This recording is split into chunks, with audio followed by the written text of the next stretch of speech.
কথা বলি আমার লোকজনদের সঙ্গে, লোকজনরা এসছে বল তাদের সঙ্গে কথা বলি। তো আমি যখন আমাদের দলীয় কর্মসূচি সেরে যখন ফিরছি রাত্রি 11:30 তখনও পর্যন্ত দেখে গেছি ঠিক আছে। সকালবেলা এলাকার লোক, তার কারণ এলাকার লোক তৃণমূলের পাশে নেই, এলাকার লোক কন্টিনিউ আমাকে ফোন করছে যে প্রবীরদা আসুন দেখুন ড্রেনের মধ্যে সব পতাকা পড়ে আছে। আমি যখন এসে দেখি প্রত্যেক দিন এটা চলছে, ড্রেনের মধ্যে দেখছি তার চারদিকে পতাকা পড়ে আছে। তার কারণ তৃণমূলের দুষ্কৃতীরা জেনে গেছে যে 25 নম্বর 26 নম্বর 23 নম্বর এইখান থেকে তাদের জামানত জব্দ হতে চলেছে।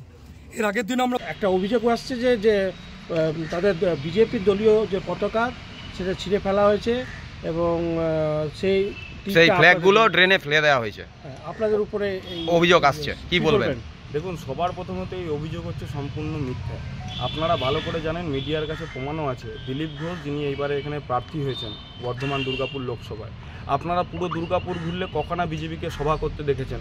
আপনারা 25 এবং 26 নম্বর ওয়ার্ডে যদি দেখেন, এই লোকসভাকে কেন্দ্র করে বিজেপি কিন্তু একটা মিটিং মিছিল করারও ক্ষমতা নেই, কারণ মানুষজন ওনাদের পাশে নেই। তাই তৃণমূল কংগ্রেসের এতটা দুরবস্থা হয়নি যে ওনাদের মতো একটা দলের পতাকাকে ছিঁড়ে দেবে বা পতাকাকে ফেলে দেবে।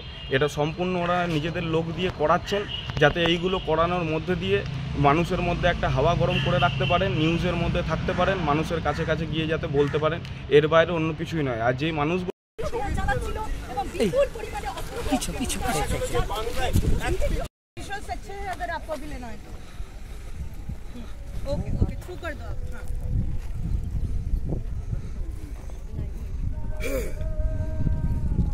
আমাদের গাড়ি কোথায় আগে চলে গেছে, কি দরকার? ঠিক আছে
দুর্নীতি, স্বাস্থ্য ব্যবস্থা বলে super speciality hospital, medical college, এ তো নরেন্দ্র মোদীজির স্কিম। প্রত্যেকটা জেলায় জেলায় মেডিকেল কলেজ করা। অস্ত্রগুলো ঢুকেছে, পুলিশের এক অফিসার আছে আমিনুল তার নাম, আর মেহেদি হাসান বলে এসপি আছে, এরাই সহযোগিতা করে এই অধিকাংশ অস্ত্র আপনি দেখবেন চাইনিজ মেড, বাংলাদেশের সাতক্ষীরা থেকে শাহজাহান ঢুকিয়েছে। এবং এই অস্ত্র শুধু ওখানে নয়, আপনি আয়ুব গাজীর কাছেও পাবেন মিনাখাতে, আপনি রাজা গাজীর কাছেও পাবেন বাসন্তীতে, শকত মোল্লার জীবনতলার ওখানেও পাবেন, হলতাতে গেলে জাহাঙ্গীরের কাছেও পাবেন। কমপ্লিটলি অ্যান্টি ন্যাশনাল ফোর্স, এবং এই anti national force patronize and shelter by the Mamata Banerjee, chief minister of মামা।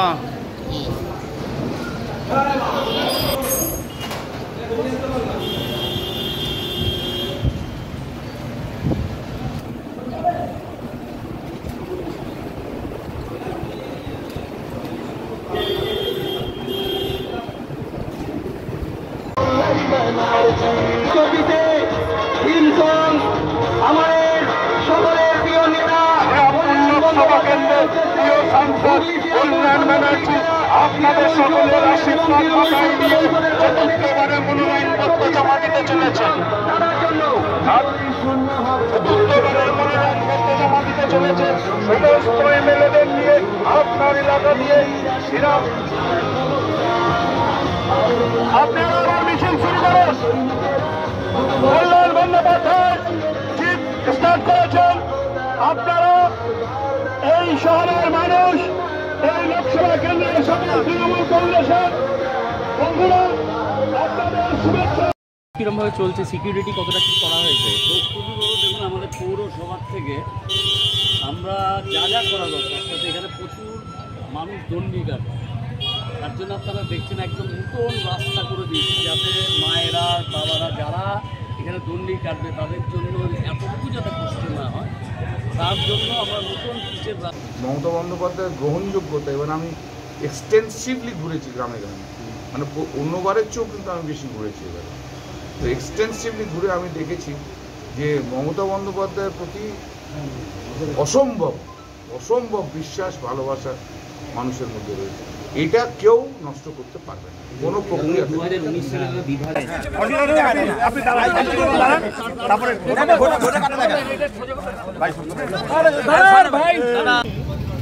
কল্যাণ বন্দ্যোপাধ্যায় অলরেডি 3 বার জিতেছেন, এবারও আশা করি জিতবে। এবং সবচেয়ে বড় জিনিসটা একজন জনপ্রতিনিধির কীরকম হওয়া উচিত, সেইটা একটা আদর্শ হচ্ছে কল্যাণ বন্দ্যোপাধ্যায় ব্যস্ততম একজন আইনজীবী, সবাই জানি আমরা।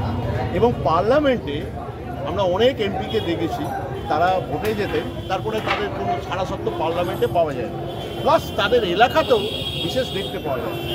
কল্যাণ বন্দ্যোপাধ্যায়কে এই জন্যে আমি একটা আদর্শ সাংসদ বলি, জনপ্রতিনিধি বলি, যে সেই জনপ্রতিনিধি সাংসদ হোক, বিধায়ক হোক, এই যে পঞ্চায়েতের এই পুরসভার দাঁড়িয়ে রয়েছে আমার কাছে, পুরসভার পুরসভার চেয়ারম্যান স্বপন দাস, ভোটে জেতার পরে তারা আর তাদের দেখতে পাওয়া যায় না, মানুষ তাদের কাছে গেলে তারা বিরক্ত হয়। কল্যাণ বন্দ্যোপাধ্যায় সেই ব্যতিক্রমীদের মধ্যে একজন, যে মানুষের সঙ্গে তার সংযোগ থাকে, তার ফোন যে কেউ ফোন করতে পারে, ফোন ধরে, হতে পারে।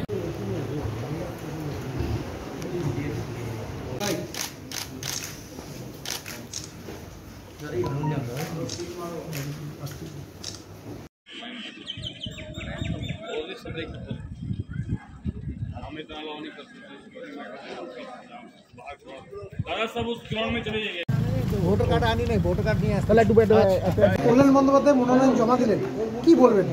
কল্যাণ বন্দ্যোপাধ্যায় বিপুল ভোটে জিতবে। এর আগের যে 3টে লোকসভা যে ভোট, সেখানে তিনি সাংসদ হয়েছিলেন। সেই সব ইলেকশনে তিনি যত ভোটে জিতেছিলেন তার থেকে আরও বেশি ভোটে শ্রীরামপুর লোকসভা কেন্দ্রের মানুষ কল্যাণ বন্দ্যোপাধ্যায়কে জয়ী করবে। দাদা, সিপিএমএ পার্টি এবং ভালো পার্টি হয়েছে বলে সকলে বলছে, কি বলবেন? ওখান থেকে যদি বেশি ভোট যায় সিপিএমের দীপশিতা ধরের দিকে, সেদিকে কি কোনো ফ্যাক্টর হবে?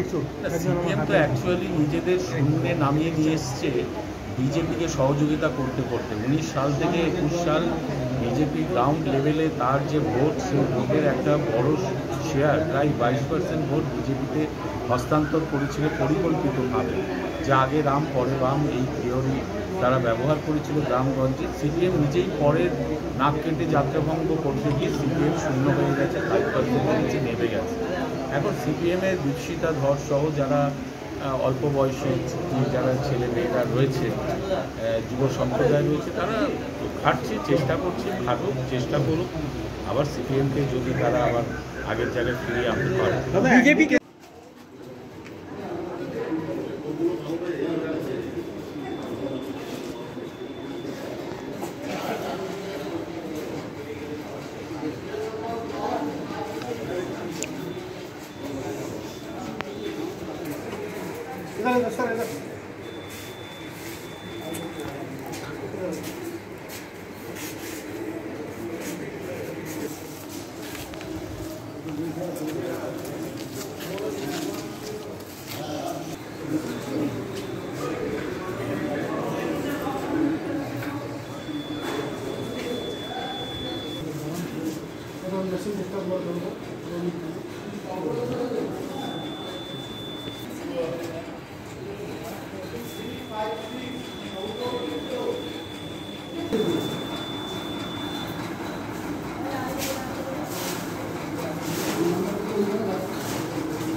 পেয়েছেন না? পেয়েছেন? দেখাও না এরকম যাচ্ছি দাঁড়া ছবিটা করে নিই। হ্যাঁ এই যাচ্ছি 7টার সময় প্রথম দিয়ে দেবো 30 নম্বর 32 নম্বর 31 নম্বর 32 নম্বর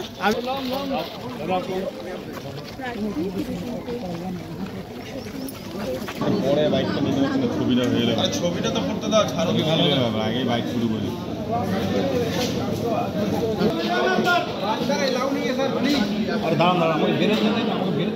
মোবাইলটা পেছানো রে ভাই ধাক্কা দিয়ে করো না দয়া করে বন্ধু রোল করো কিন্তু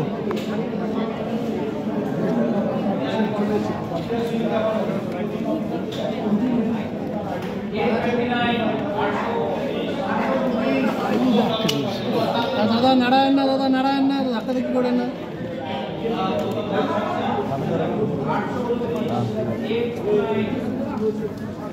दादा सर्वर 6 पे गोपाल लामा वोट दे रहा है candidate AITC Gopal Lama AITC candidate Darjeeling constituency देखिए ग्रुप में मैंने लिखा है हाँ सर्वर 6 पे लाइव पे है हाँ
मोबाइलটা পেছনে ভাই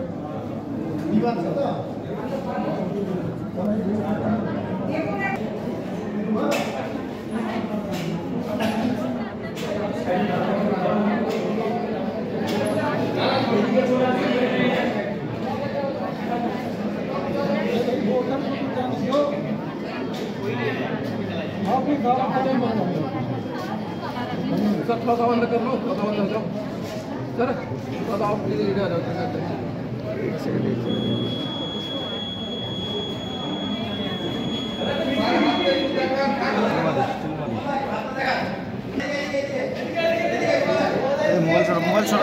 সার্টিফিকেট যেটা কি বলে ওনারা ইসিআই থেকে ক্লারিফিকেশান নিয়েছিলেন ওটা মানে ইয়ের জন্য ওটা টেকনিক্যাল ডিফেক্ট হিসাবে ধরছেন ফলে ওটাও নাকি মানে এই মুহূর্তে অ্যাকসেপ্ট করা যাচ্ছে না। তাহলে কি আপনার প্রার্থীপদ খারাপ হয়ে গেল? সেটা তো আমরা লিগাল কোর্সে যাব নিশ্চয়ই। এখনো পর্যন্ত কি অবস্থা রয়েছে? এখন অবধি আপনাদের বললাম তো ওনারা বলছে ওটা টেকনিক্যাল ডিফেক্ট হিসাবে ধরছে। এরপরে কি আমরা এখানে তো দেখলাম এখন 7টা বাজে নেই 7টা বাজার আগে তো বড় ভিড় হয়েছে লোকগুলো অনেক টার্ন আউট করছে দেখলাম। এবার সারাদিনের পরিকল্পনা কি? সারাদিনে আমি এখন যাব বিভিন্ন বুথে একটু 5-10 মিনিট রেস্ট করে বিভিন্ন বুথে ঘুরবো সমতলে। পাহাড়ে কি যাবেন আপনি? না পাহাড়ে আজকে যাচ্ছি না, পাহাড়ে আমাদের অন্য লোক আছে তো এখানে সমতলে অনেক বুথ আছে তো আমাদের সেই জন্য সমতলে ঘুরবো। আপনার বুথে যে এখানে এসেছেন কীরকম দেখলেন? ঠিকঠাক সব? হ্যাঁ সব ঠিকঠাক আছে, ভিড় আছে সব। এখানে একটা বড় স্কুল, এখানে অনেক বুথ আছে দেখলাম ভালো সবই লাইনে আছে, শৃঙ্খলা মধ্যে সব শান্তিতে আছে। সকাল থেকে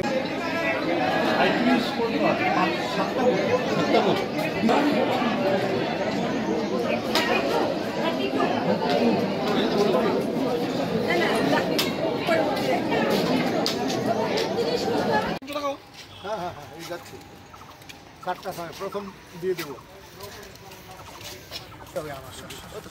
এখন আমার চেঞ্জ হয়েছে আগে দিয়ে দেওয়া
মমতা ব্যানার্জি তার দলদাস প্রশাসনকে দিয়ে করেছেন।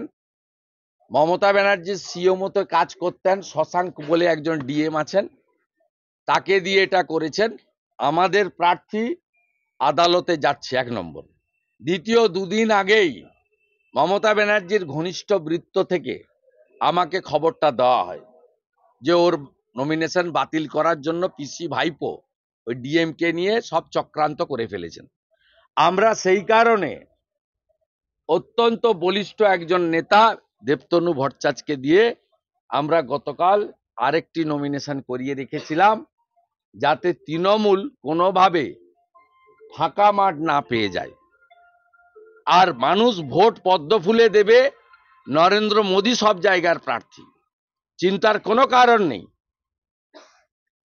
ঠগি পিসির সঙ্গে বিশ্বের লোকপ্রিয় নেতা রাষ্ট্রপুরুষ নরেন্দ্র মোদীজির লড়াই।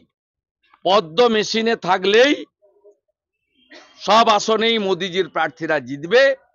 আজকে মালদার সভাতে এত রৌদ্রের মধ্যে যেভাবে 3 লক্ষ লোকের সমাগম হয়েছে, মালদায় মোদীজির সভা বলে দিয়েছে বাংলাতে গেরুয়া ঝড়, মোদী ঝড়, চোরেরা হারছে, রাষ্ট্রবাদীরা জিতছে।